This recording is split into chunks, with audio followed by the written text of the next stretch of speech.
the most beautiful thing. And I tell you, like, it's the most freeing thing. I know a lot of people who signed on with major labels in their lifetimes. I've been signed to a couple different independent labels over the years to release certain things, and those are usually great because they don't really have a whole lot of demands on your time, or nobody's trying to tell you what to do creatively.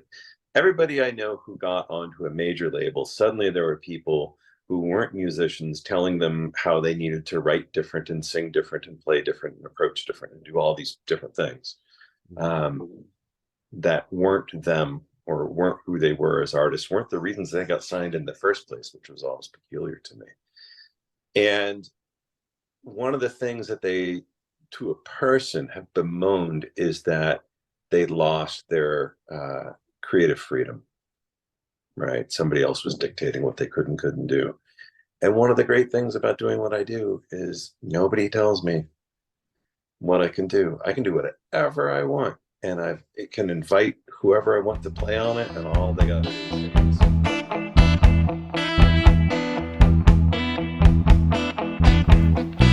Got a blackjack and a black cat came through on the 13th. Listen to the vibes. Welcome, everyone, to another episode of Listen to the Vibes. And I'm very honored and very happy to welcome Mr. Steve McAllister here. He's a songwriter and composer. Anyway, we're going to talk about his album. I hope you are okay. Well, I'm tongue-tied today. And you have got some musicians on this album. So I do. Before we get into that, tell us a little bit more about yourself. Well, yeah, a musician pretty much my whole life, and I've made a lot of music for a lot of different things, but I've never I've always liked to hide behind band names. I mean, I've been in bands too, but I like doing really different things musically. So I've always done things like made up band names and made up aliases and alibis and all that kind of stuff. But this time around, once I started to get into making of the record, I was like, I really like this, and I think I'm gonna actually put my name on it for once. So yeah, put that on. So I'm really happy with it. Now, did you have an influence from 80s kind of music? Because that's the kind of vibe I got from it. I mean, a little bit. I mean, certainly I love music kind of from all eras, but in the 80s is when I first started playing bass guitar. And so a lot of the bands that I first heard that I was trying to emulate, trying to learn the instrument, that's my number one instrument, and was all the stuff from there. So there's a huge influence of 80s music, certainly on my playing. Yeah. So I guess we can talk about some of the artists that you have playing on here. I've actually interviewed Mike Keneally, so cool. Kind of have that in common. Yeah, he's great. So tell us a little bit about the guys you got together. Let's see here. I'll pick a peculiar order. So drummer is on most of the tracks, all but one, is a guy named Rafael Gayol, and he's an old friend from here, from Austin. He's lived here a few times throughout the years, and just a really lovely human, and a fantastic drummer and a fantastic songwriter. So he's really he gets the music from the compositional point of view too, which is great. And so I asked him, I said, hey, I'm doing this thing, and I would love you to be a part of it. And I kind of explained it to him, and he said, yeah, let's see if we can work together. And he doesn't live in Austin anymore. So what I would do is send him a track. I'd kind of, I'd work out a form and a tempo and all that, and kind of get that nailed down, and then send it over to him, and he'd play on it and send it back. And we do that a few times till we got it right. And often the first thing he sent me was just perfect. And so I'd get these great drums. And so that's him. And with that kind of foundation, man, it just makes everything else so much easier, right? Right. So then next, I have Dave Gregory. I love his playing. I've always loved his playing. It's just brilliant stuff. And I first worked with him maybe about 15 years ago, where I hired him to play on a couple songs. And then I'll stray from Dave for 1 second, talk about Mike. Mike, turns out he was a friend of a friend, and he was touring. He was on the road, I think, with Steve Vai or Joe Satriani, and he had a day in Austin. And through our mutual friend, I got a message to him, said, "Hey, can you come up to my studio and do a session for the day?"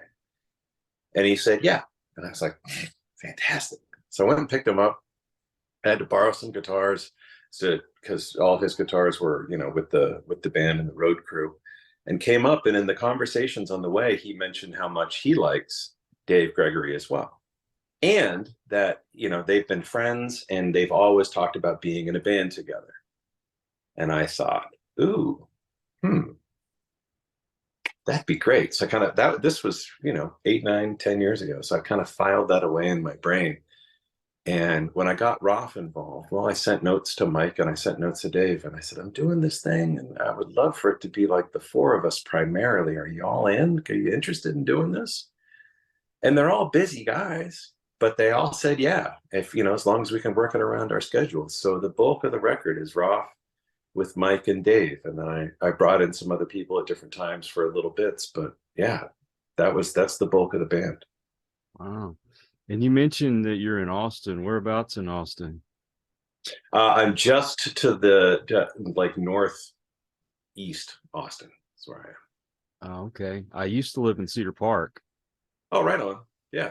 Yeah. And now I am in the lovely city of Kyle, named after me, of course. Oh, no kidding. Of course it's your city. Yeah, the welcome signs tell me, how far I got to get home. It's nice. You know exactly where you are. That's right. No, I've lived here now for 30 years. I had no idea when I moved here, that I was gonna end up staying this long.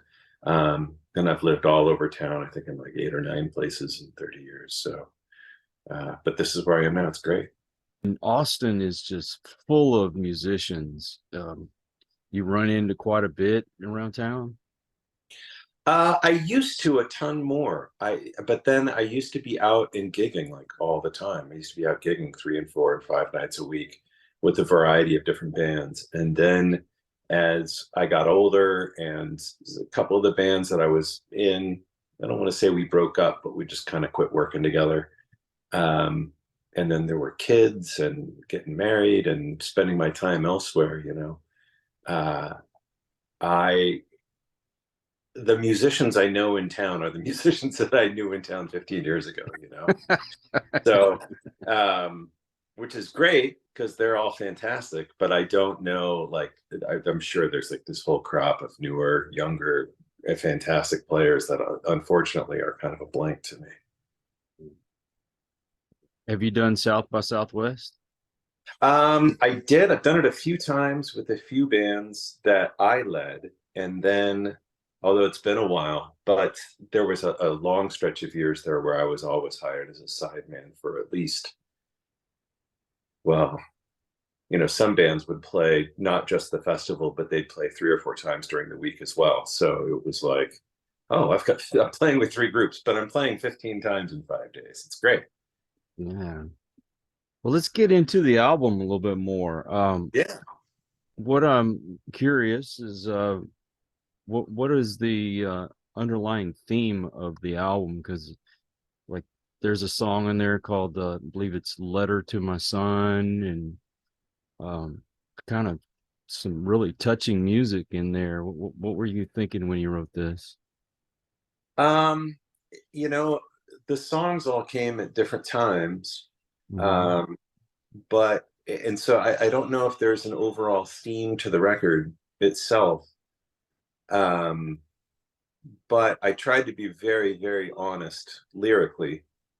And then musically, I know when there's something that, if I'm working on a song, it's hard to describe. There's a feeling I'll get that says, yes, this is one you want to finish, versus, nah, that's okay. You can let that one go. And I tried to pay very close attention to that and only spend any time on the things that gave me kind of that green light, yes, the whole way through. So that song that you mentioned, "The Letter to My Son," um, I wrote maybe 14 or 15 years ago, and I'd never gotten around to recording it. But I kind of pulled that one out and I said, it's time that this could work. This could have enough on it. And then, the guys did their stuff and it just came out wonderful. Dave's work on that is fantastic. Does that have a personal meaning to you? Well, yeah. I mean, I sat down. That was an interesting song because it was one of those ones that came super quick. But the bulk of it did. My son at the time was 5 or 6. He's 20 now. And for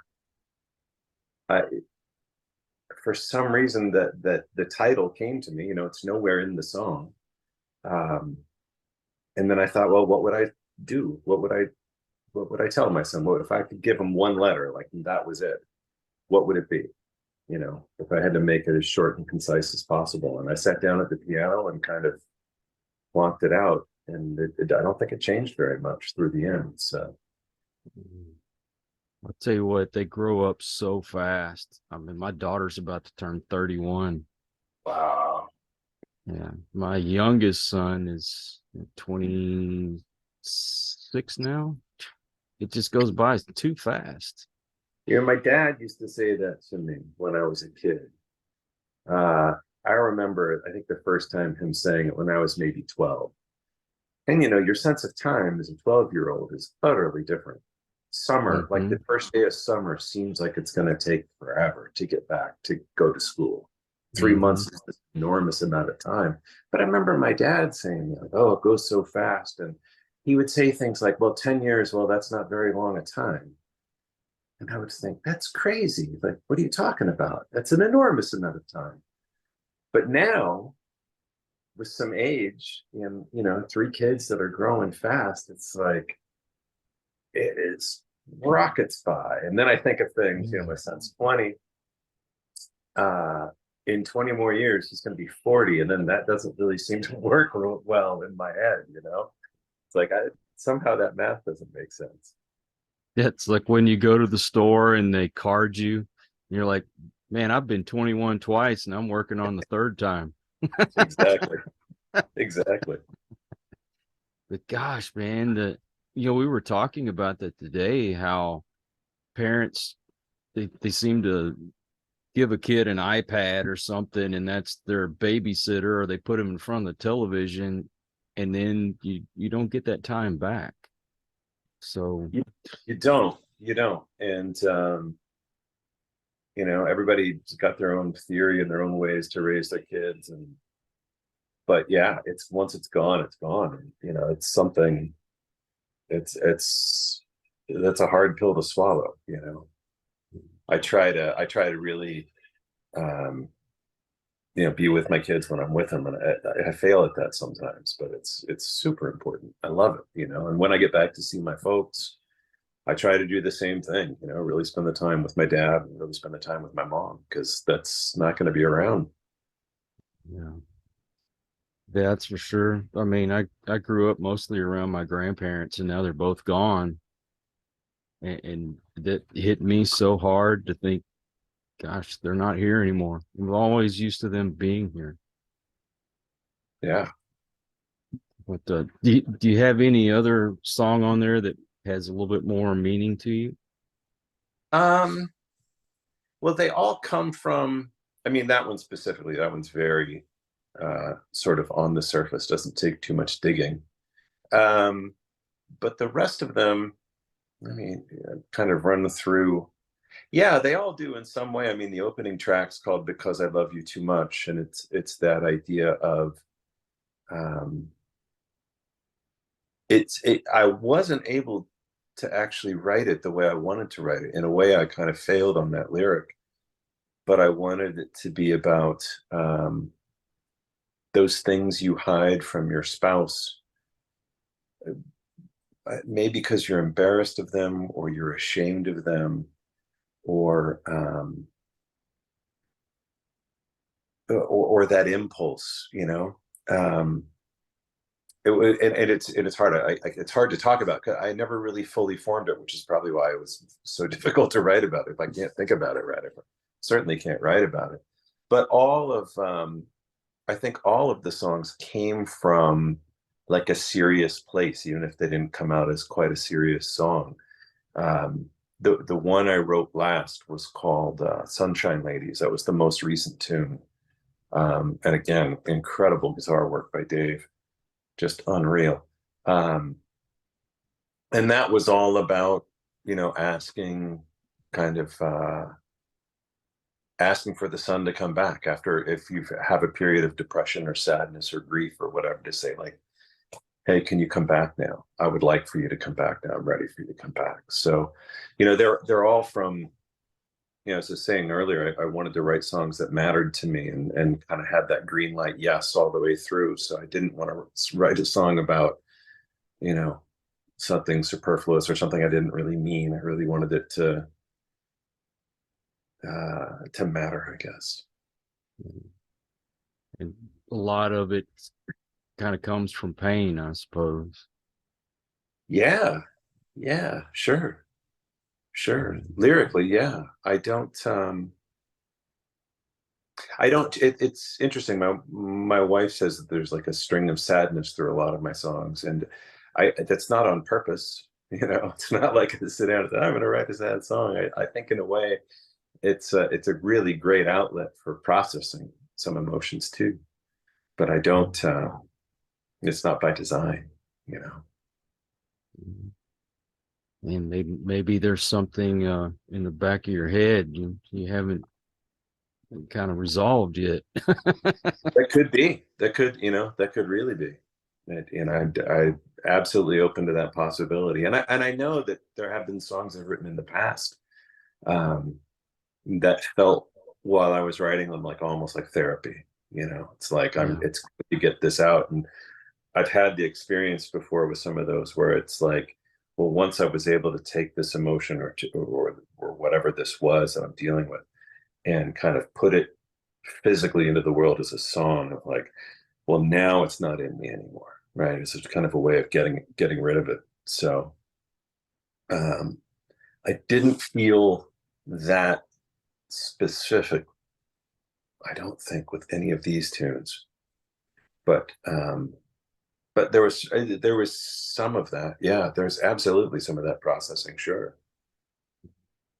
What better way to get it out though, by artistic means? I mean, myself, I'm not much of a musician, but I do love to draw and paint, and Yeah. you can kind of tell there's definitely some pain and hurt there.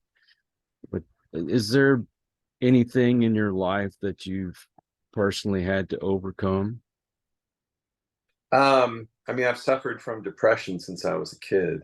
Looking back, I've kind of wrestled with that probably right around the age of 12 or 13 ish.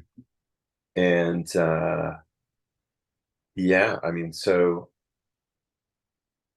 yeah, absolutely. I mean, that's a thread through probably a ton of my work. Certainly not all of it, but it's something that I keep referring back to just because it's still in my life. Yeah.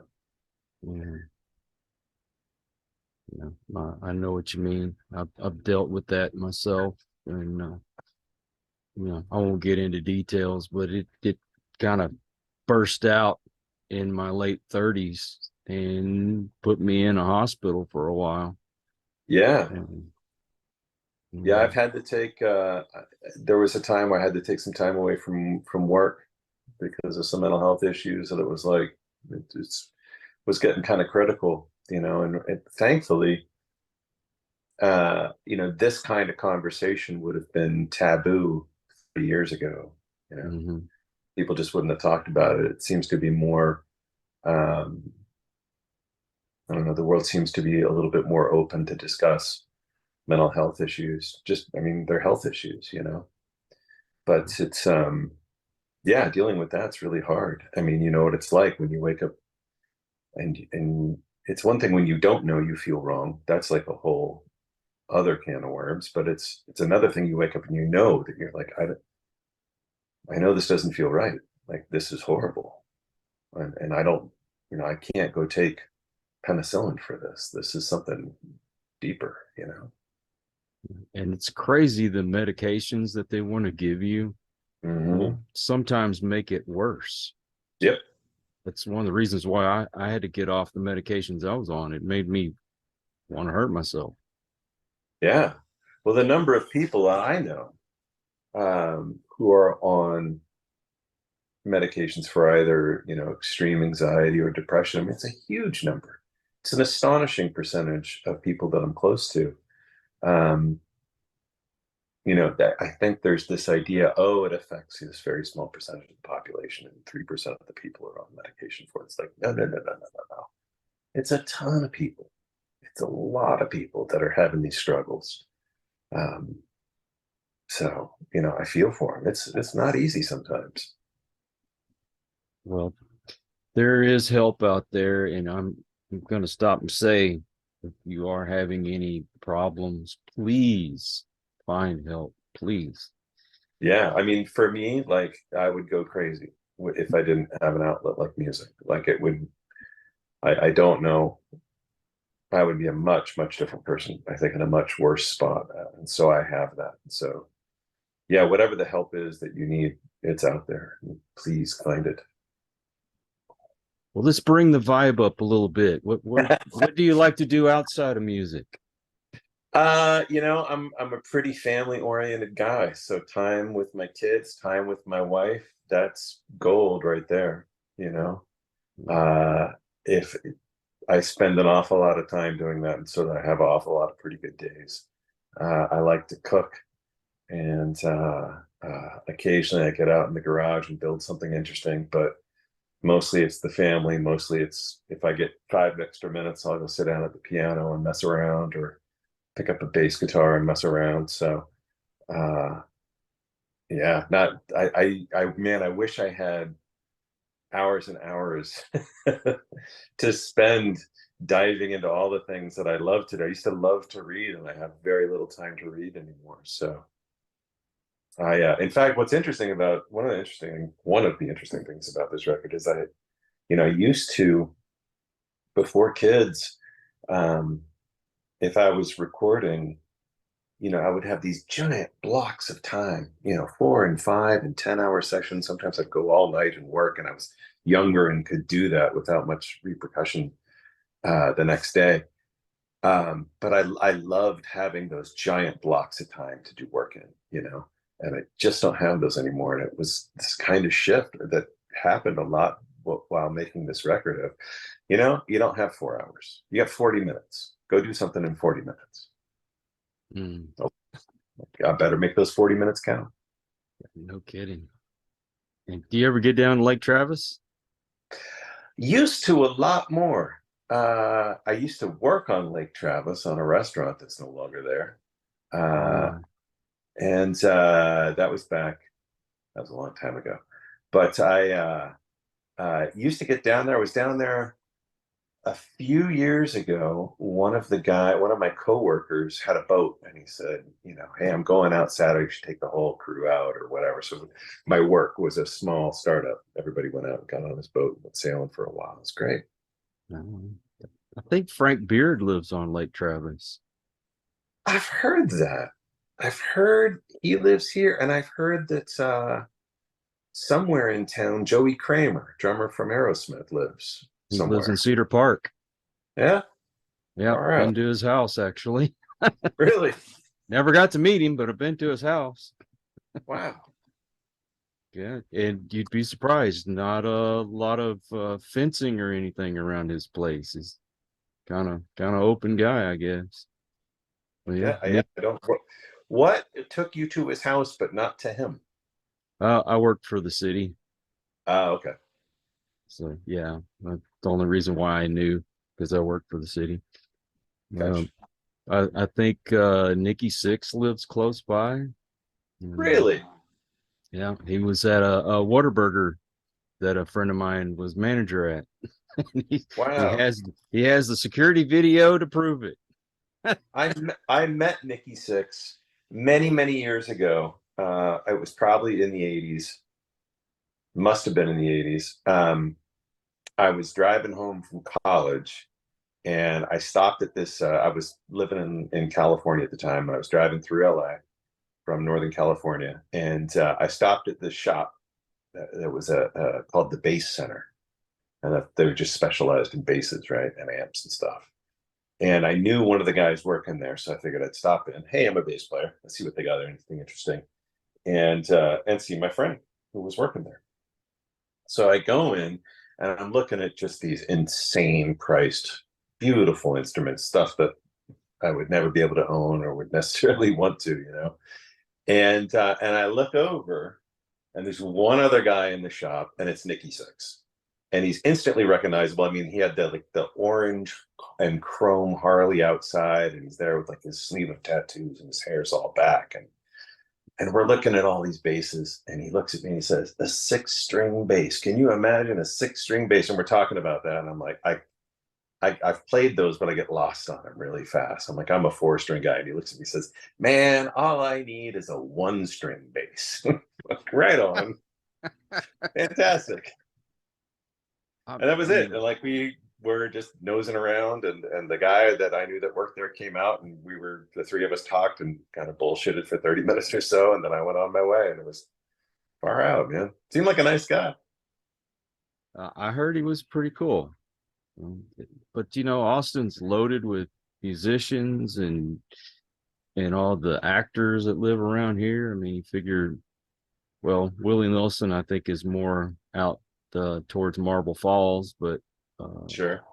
you know, Robert Plant and you know, of course, Matthew McConaughey. I mean, can't leave him out. Yeah. So Yeah, there are a bunch of people. It's great, you know. I mean, I know a lot of people who have been either leaving or looking to leave California, and this seems to be a place that a lot of them show up. So, oh, do you teach?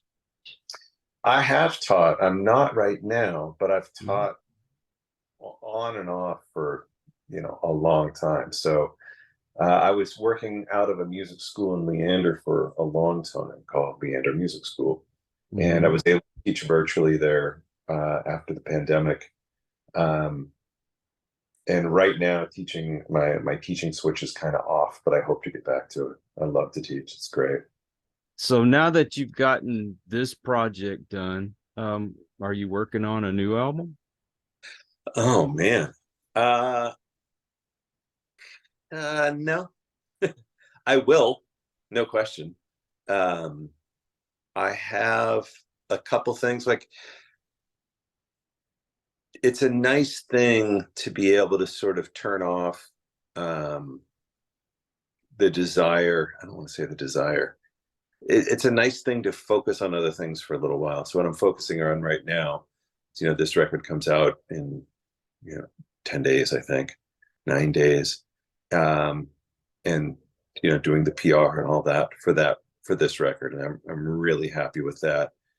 And then at some point, I'm sure, so it's kind of like my brain right now is sort of gathering information and thinking about things subconsciously. And when I decide, like, all right, it's time to go back, start working on some music, there'll be things there. Oddly enough, just 2 days ago, for some reason, a song cropped up in my head that I wrote, I don't know, 15, 20 years ago, that someone else covered. And I was thinking about it. I was like, I can't remember all of it, and I'm not going to go look it up.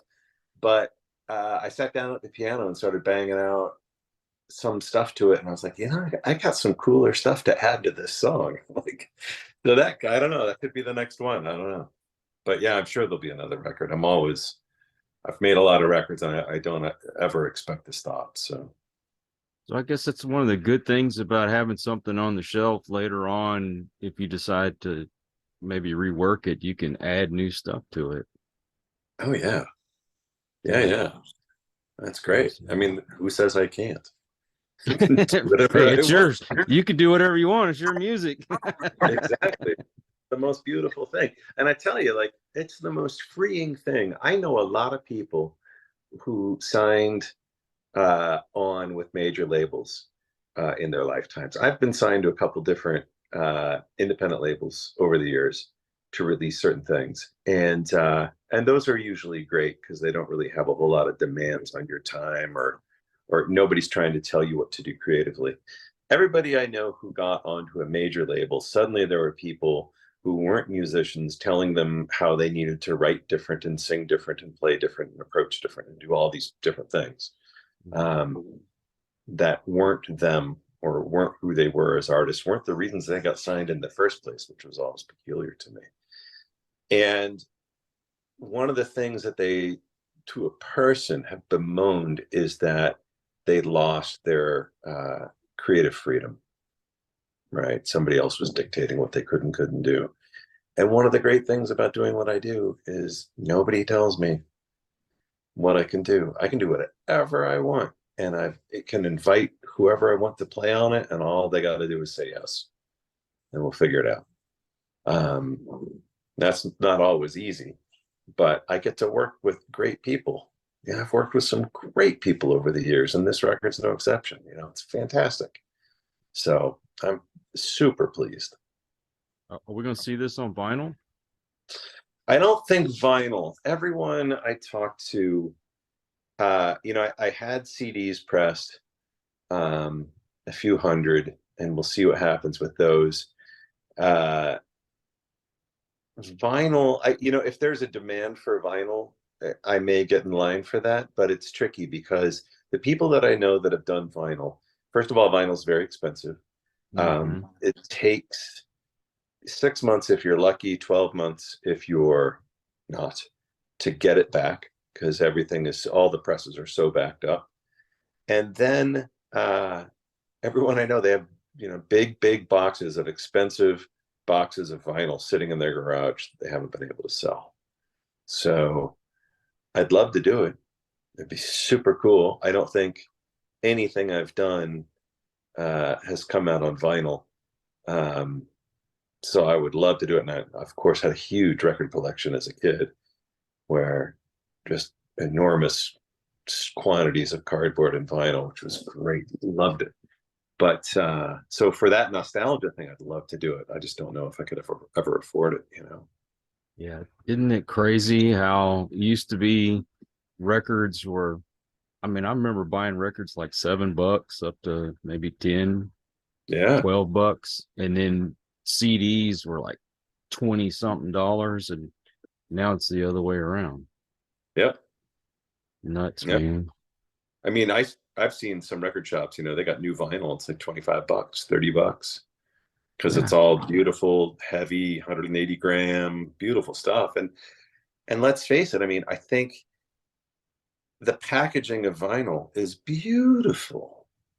I remember opening records, and there was a gatefold, and there were pictures, and then you'd pull out the vinyl, and there's all the words on the sleeve at sizes that you could read, and you had this killer cover art. It's amazing, beautiful stuff. So the CD format kind of blew all that out of the water. They sound great, and they're, you can play them in your car, but I think we really lost something with losing that 12 by 12 art format. Yeah. Well, then everything's gone to streaming. So yeah, now there's nothing at all. Yeah. All the great artwork, everything is gone. And I miss when you would open up an album, and either you had that lyric sheet would be in it, or a poster would be in it, or maybe a little cutout would be in it. Just all kinds of cool things. You have to really enjoy this thing, not just at an oral level, not just listening to it, but you had this physicality of enjoying it as well. And some of those record covers are super classics. I don't know of anybody who's ever made a classic CD cover. Good question. I'm sure there's one out there. I'm sure if somebody said the right one, I go, oh yeah, that one is a classic, but it's so small. I don't know. I would say Steve Vai has probably come the closest. I don't know his records well enough to tell you his cover art. He's had some almost 3D looking covers, so Oh, cool. I'll go check those out. Yeah. Man, this has been awesome. And we live close, man. Hopefully we'll run into each other. Yeah, that'd be fantastic. I'd love it. The album comes out July 1st. July 1st. Okay. And if I can do a little plug, CDs are available at my site, which is stevemcallistermusic.com. And there'll be also links to Patreon. Bandcamp is the digital place right now. You can pre-order, you can listen to a song, and then on July 1st, it'll be on all the streams at Apple Music and all the thousands of places where digital music is streamed. Now, do you have social media? I do. I have Facebook. Instagram is coming, so they tell me. And I think that's going to be it. Am I missing a big one? No, I think that's it. How about LinkedIn?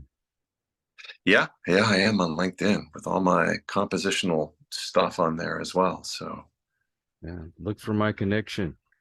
I will. Fantastic.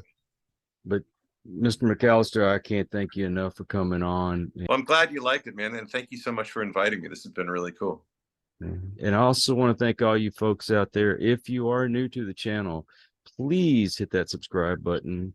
And for my regulars, you guys are awesome because you make it possible for me to do this. Until the next one, everyone, please take care. Be kind to one another. God bless and peace. Yeah, here it comes.